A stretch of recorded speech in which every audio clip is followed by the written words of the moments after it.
Olá, irmãos e irmãs em Cristo Jesus. Eu venho aqui gravar para vocês mais um vídeo aqui no meu canal da Bíblia Ouvindo a Voz de Deus.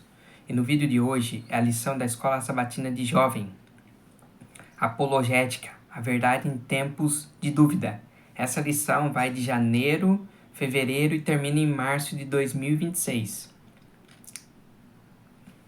Mas antes de eu fazer a introdução da lição, eu preciso da ajuda de vocês para se inscreverem no meu canal da Bíblia Ouvindo a Voz de Deus, deixar o seu like, ativar o sininho das notificações para receberem meu vídeo e compartilhar meu vídeo para o maior número de pessoas o conteúdo do meu canal.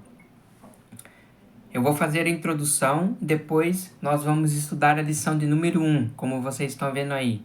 Vale a pena crer. Mas antes vamos orar pedindo a sabedoria de Deus na lição de jovem. Querido Deus e Pai, nos dê sabedoria para nós entendermos a introdução e a lição número 1, vale a pena crer, que vamos estudar hoje também. Que o seu Espírito Santo, Pai, nos ilumine. É isso que eu lhe peço, lhe agradeço em nome de Jesus. Amém. Vamos à introdução. Olha o que diz aí. Muitos jovens hoje se perguntam onde a fé se encaixa em meio a tantas ideias, vozes e influências. De um lado, há o desejo sincero de acreditar, de outro, surgem dúvidas, questionamentos e pressões que parecem nos afastar do que é espiritual. Conciliar tudo isso nem sempre é fácil. E é justamente aí que entra a apologética. Pode parecer um termo complicado, mas o conceito é simples. Apologética é a arte de explicar por que nossa fé é coerente, com lógica e respeito. A palavra vem do grego apologia, que significa defesa. Não se trata de ganhar discussões ou ter sempre última palavra, mas de apresentar quem Deus é, e com clareza e amor pela verdade. O apóstolo Pedro escreveu: estejam sempre preparados para responder a qualquer pessoa que pedir a razão da esperança que há em vocês. Contudo, façam isso com mansidão e respeito. 1 Pedro capítulo 3, verso 15 e 16. Em outras palavras, a Bíblia nos convida a falar da nossa fé com honestidade e convicção. É plenamente possível confiar nas Escrituras, seguir a Jesus e, ao mesmo tempo, cultivar uma fé inteligente, bem fundamentada e aberta ao diálogo. Hoje isso é mais necessário do que nunca. Basta olhar ao redor. Ideias que entram em choque com o cristianismo estão por toda parte. Muitos jovens enfrentam perguntas sinceras e por vezes desafiadoras. O avanço do ceticismo e a relativação da verdade é a noção de que tudo é apenas opinião. Levantam dúvidas profundas sobre Deus. A Bíblia é o sentido da vida. É nesse cenário que a apologética mostra que fé e razão podem caminhar com Jesus. Ao longo deste trimestre, vamos aprender em comunidade, e isso faz toda a diferença. Quando caminhamos juntos, fortalecemos uns aos outros, compartilhamos dúvidas, orações e descobertas. Muitas vezes, a pergunta que você não teve coragem de fazer é exatamente a que alguém ao seu lado está tentando resolver. A apologética não é uma teoria distante, é uma ferramenta prática para o mundo real. Em meio a tantas vozes, elas nos ajudam a saber em quem cremos, por que cremos e como transmitir essa mensagem com verdade e sensibilidade.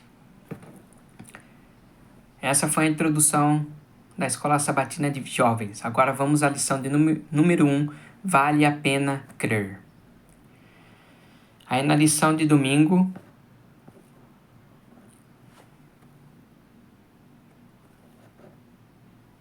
defendendo a fé.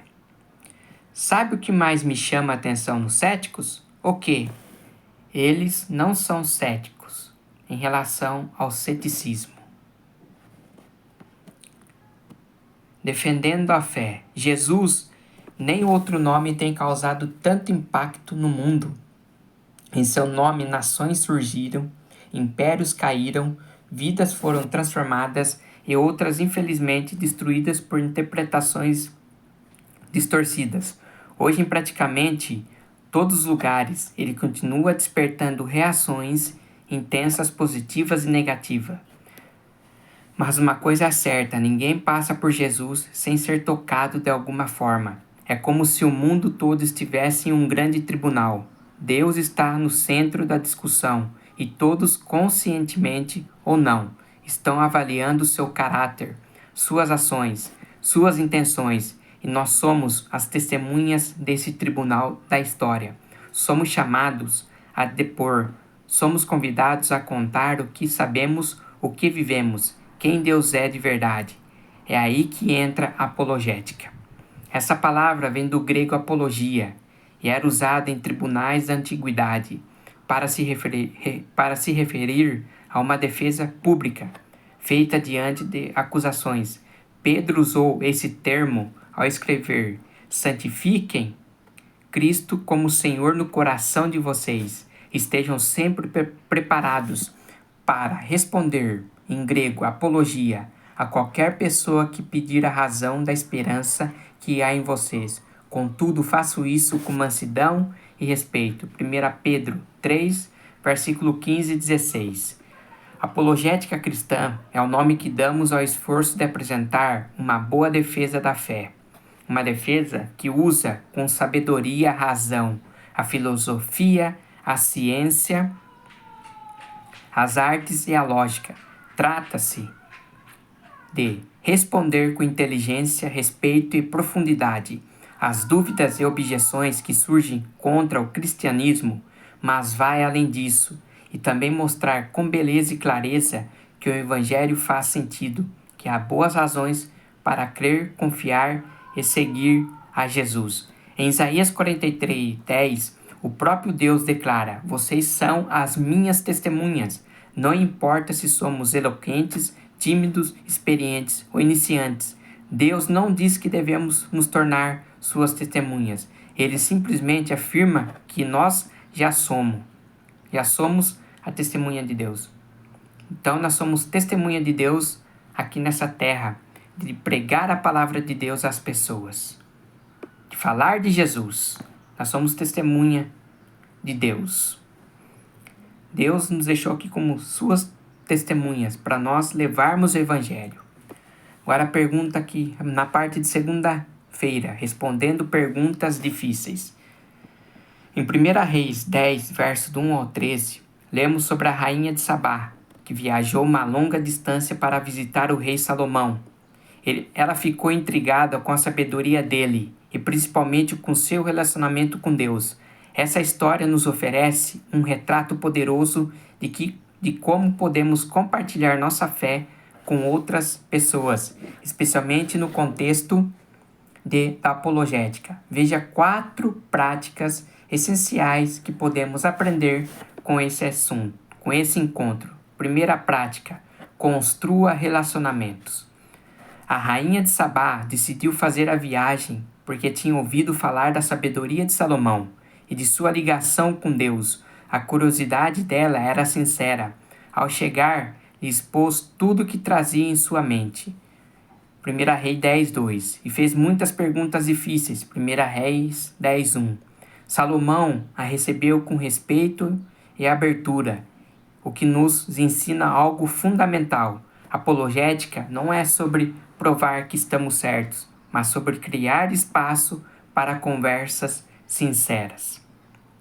Segunda prática: respeite o contexto de quem busca respostas. A rainha de Sabá vinha de uma cultura diferente, com crenças e experiências próprias. Suas perguntas refletiam em seu ambiente, mas Salomão não a desprezou nem deu respostas curtas, impacientes. Pelo contrário, ele respondeu todas as perguntas que ela fez. 1 Reis 10, 3. Terceira prática: alcance tanto a mente quanto ao coração. A rainha de Sabá não queria apenas argumentos intelectuais. Ela queria ver se tudo aquilo era real. Por isso, compartilhou com Salomão o que estava em seu coração. 1 Reis 10:2. Isso nos mostra que a apologética não é só ter boas respostas, é viver de forma coerente com aquilo em que acreditamos. Precisamos mostrar com as palavras e com exemplo que a fé cristã é verdadeira e é possível de ser vivida. Quarta prática: a ponte para a beleza de Deus. No fim da conversa, a rainha de Sabá reconheceu o verdadeiro segredo da sabedoria de Salomão. Bendito seja o Senhor, seu Deus, que se agradou de você. 1 Reis 10:9. Este é o objetivo final da apologética. Não vencer debates, mas revelar a beleza de quem Deus é, quando vivemos de maneira que reflete o caráter de Deus. As pessoas percebem que segui-lo não é apenas certo, é profundamente satisfatório. Parte de terça-feira, dialogando com céticos. Quem defende a fé atua com muitos ambientes, universidades, igrejas, eventos ou até mesmo rodas de conversas informais. Em cada um desses espaços, o objetivo é o mesmo: apresentar ideias que ajudem a remover barreiras intelectuais, é aproximar as pessoas da verdade que existe em Jesus. Para ser eficaz nessa missão, é essencial apresentar argumentos atualizados, utilizando uma linguagem acessível e culturalmente relevante. Lemos em Provérbios 15:28, o coração do justo medita que há de responder. Isso significa refletir com cuidado sobre como responder e não apenas repetir o que já ouvimos por aí. Precisamos nos manter informados, buscar fontes confiáveis, estudar estratégias de comunicação, mas, acima de tudo, cultivar um relacionamento verdadeiro com Deus. A apologética mais convincente nasce de uma fé viva e não apenas de um monte de informações corretas.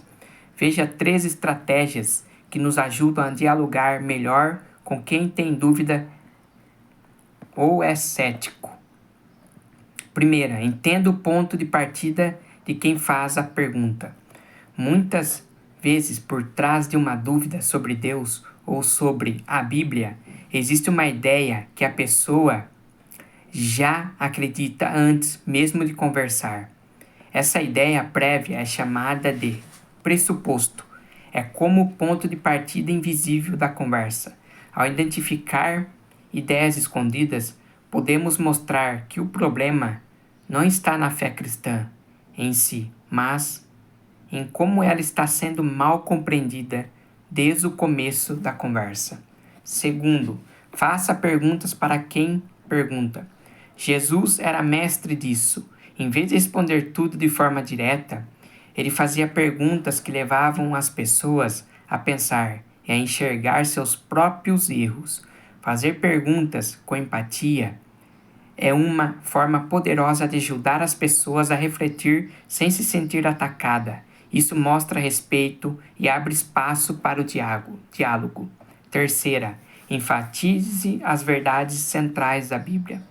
Fazer apologética não é sobre despejar dezenas de versos bíblicos ou se perder em detalhes, especialmente quando a pessoa com quem estamos conversando nem acredita na veracidade da Bíblia. O foco deve estar nas ideias centrais, por trás das doutrinas e na forma como elas se conectam à vida real. Por exemplo, ao falar sobre a segunda vinda de Jesus, o ponto não é provar quando ou como isso vai acontecer. A grande ideia por trás dessa doutrina é que Deus não abandonou o mundo. Ele vai voltar para acabar com o sofrimento e levar seu povo para casa. Então Jesus ele vai voltar.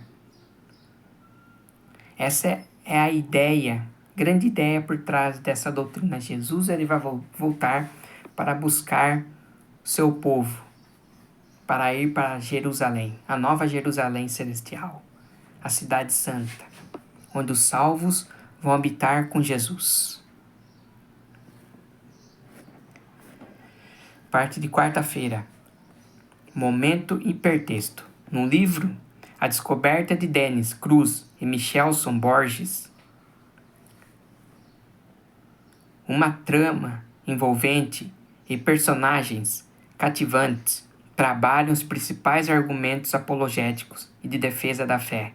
Que tal ler esse livro nesta semana? Identificar esses argumentos? Prestem atenção também na forma como as conversas são desenvolvidas na história. Elas poderão servir de exemplo e motivação para você. Compare-as com a forma como você mesmo dialoga com pessoas descrentes.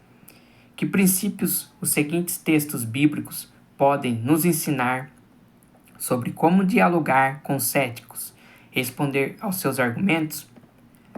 Primeiro aqui, compartilhando o evangelho com as pessoas de outras religiões. Aqui estão os textos bíblicos. Refutando argumentos. Quando argumentos que não tiver nada a ver com a Bíblia, tem que refutar esses argumentos.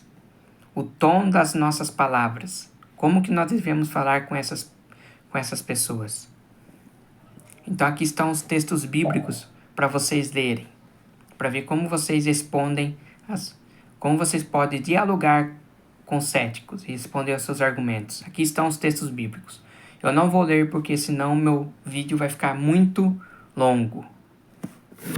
Agora vamos para a parte de quinta-feira.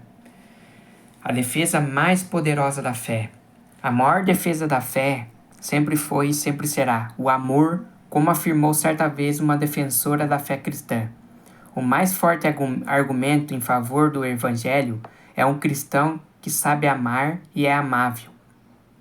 Ellen White, A Ciência do Bom Viver, página 300. A melhor forma de defender a verdade de Deus é viver uma vida marcada pelo amor ao próximo. O amor é uma linguagem universal que dispensa tradução. Ser gentil com quem discorda da gente.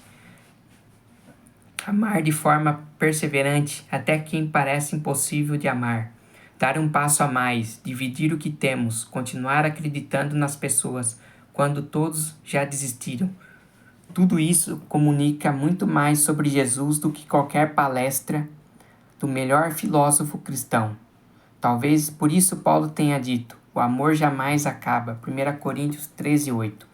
O apóstolo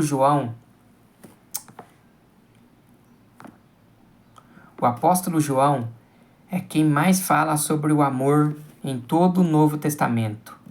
Em suas cartas, ele frequentemente coloca as palavras: Deus é amor lado a lado. Deus é amor lado a lado. E ele não disse apenas que Deus ama. Ele foi mais longe. Deus é amor. 1 João 4:8. Não dá para falar corretamente sobre a existência de Deus sem falar também sobre o amor dele. Um amor que alcança o íntimo das nossas necessidades mais profundas. Pense bem, os 4 evangelhos descrevem a vida e o ministério de Jesus. E esses relatos mostram mais histórias de Jesus curando e acolhendo pessoas do que pregando para elas. Cristo foi o maior de todos os apologistas e nós fomos chamados a seguir seu exemplo. Unicamente os métodos de Cristo trarão verdadeiro êxito nos aproximar-se do povo. O Salvador se misturava com as pessoas como alguém que lhe desejava bem, manifestava simpatia por elas, ministrava-lhes as necessidades e conquistava a confiança delas. Então ordenava: siga-me. Em Ellen White, Ciência do Bom Viver, página 78. O amor pode ser expresso em palavras, mas vai muito além delas. A apologética mais eficaz é aquela que ultrapassa os argumentos e alcança os corações. Então nós temos que seguir o exemplo de Jesus. Jesus, ele fazia o bem. Jesus, ele pregava o amor de Deus, curava pessoas. Então nós temos que seguir o exemplo de Jesus, fazer o bem aqui nessa terra. Parte de sexta-feira. Preparados para responder. Cada ponto da verdade mantido pelo nosso povo terá que suportar a inquirição das maiores intelectuais. Os mais elevados entre os grandes do mundo serão postos em contato com a verdade. Por isso, todas as nossas interpretações devem ser examinadas rigorosamente e conferidas pelas Escrituras. Parece que temos sido ignorados agora, mas nem sempre será assim. Movimentos no sentido de nos colocar em evidências estão em curso. E se nossas teorias da verdade puderem ser reduzidas a cacos pelos historiadores e pelos maiores intelectuais do mundo, isso será feito. Ellen G. White, Evangelismo, página 49. É importante que, ao defender as doutrinas que consideramos artigos fundamentais da fé, nunca nos permitamos o emprego de argumentos que não sejam inteiramente honestos. Eles podem fazer calar o adversário, mas não honram a verdade. Devemos apresentar argumentos legítimos que não somente façam silenciar os oponentes, mas que suportem as mais acurada e prescrutadora averiguação. Quanto aos que se preparam para debates, há grande perigo de que eles não lidem com integridade em relação à palavra de Deus. Ao enfrentar um adversário, deve ser nosso mais sincero esforço apresentar os assuntos da maneira que despertemos a convicção em seu espírito, em vez de procurar meramente inspirar confiança ao crente. Ellen White, Testemunho para a Igreja, página 601. Erros de todos os tipos são agora enaltecidos como sendo verdade. É nosso dever examinar diligentemente a palavra sagrada para que saibamos o que é a verdade e possamos apresentá-la habilidosamente a outros. Seremos convidados a tornar conhecidas as razões de nossa fé. Teremos de comparecer diante de juízes para responder por nossa lealdade à lei de Deus. O Senhor nos chamou para fora do mundo, a fim de que sejamos testemunha de sua verdade. Em nosso povo, jovens de ambos os sexos devem ser preparados para posições de utilidade e influência. Pertence a eles o privilégio de se tornarem missionários para Deus, mas não podem ser pessoas sem experiências na educação e no conhecimento da palavra de Deus. Deve-se colocar à altura da sagrada obra que foi designada a eles. Seja qual for o trabalho que os pais considerem apropriado para seus filhos, quer desejem que eles se tornem industriais, agricultores, mecânicos ou que adotem alguma outra carreira profissional, tirarem um grande proveito da disciplina de um programa de estudos. Precisam estar completamente entendidos das razões de nossa fé para compreender as Escrituras por si mesma. Por meio da compreensão das verdades da Bíblia, estarão mais bem capacitados a ocupar posições de responsabilidade, serão fortalecidos contra as tentações que assediarão por todos os lados. Se estiverem, porém, completamente instruídos e consagrados, poderão ser chamados, como Daniel, a receber importantes responsabilidades. Ellen White, Fundamentos da Educação Cristã, páginas 157 e 159. Parte de sábado, defendendo a fé com clareza. Verso aqui em 1 Pedro 3,15 diz assim: santifiquem Cristo como Senhor no coração de vocês. Estejam sempre preparados para responder a qualquer pessoa que pedir a razão da esperança que há em vocês. Jesus continua despertando reações no mundo, positivas ou negativas, e todos de alguma forma estão avaliando seu caráter e suas ações. Somos chamados a contar o que sabemos sobre ele, não para vencer debates, mas para abrir caminhos e desfazer mal-entendidos e mostrar a verdade com clareza e amor. Apologética é isto: apresentar razões para crer, fortalecer nossa fé e ajudar outros a enxergar Deus de forma clara, respeitosa e verdadeira. Um jovem universitário enfrentava dúvidas profundas sobre a Bíblia e o cristianismo. Ele participava de debates, mas se sentia incapaz de explicar sua fé. Um amigo cristão o convidou para conversar, mostrando respeito, empatia e compartilhando experiências reais da fé. Aos poucos, ele percebeu que entender e defender sua fé não era sobre vencer pessoas, mas sobre conhecer Deus mais profundamente. Essa vivência os transformou. Hoje ele conduz grupos de estudo e ajuda colegas a refletir sobre suas crenças com amor e inteligência. A apologética não é apenas uma estratégia intelectual, é um ato de amor. Ela nos permite apresentar a verdade de Deus de forma de que outros possam compreender, ao mesmo tempo em que fortalece nossas próprias convicções. O mundo está cheio de perguntas sinceras e concepções distorcidas sobre Deus. Ao responder com clareza, paciência e respeito, revelamos quem Ele realmente é. Então aqui está, apologética é o que? É você pregar para as pessoas, para um amigo, falar de Deus para ele. E assim ele vai vendo a sua fé. Então essa foi a lição de jovens. A lição de número 1. Que tem como tema: vale a pena crer. Vale a pena crer em Cristo? Sim. Vale a pena crer em Cristo e aceitar a Cristo e levar o Evangelho de Cristo para outras pessoas. As pessoas precisam saber de Jesus. Precisam saber o que Jesus fez por ela na cruz. E se inscrevam no meu canal da Bíblia Ouvindo a Voz de Deus. Deixe seu like, ative o sininho das notificações para receberem meu vídeo e compartilhe meu vídeo para o maior número de pessoas o conteúdo do meu canal. E até meu próximo vídeo. Tchau!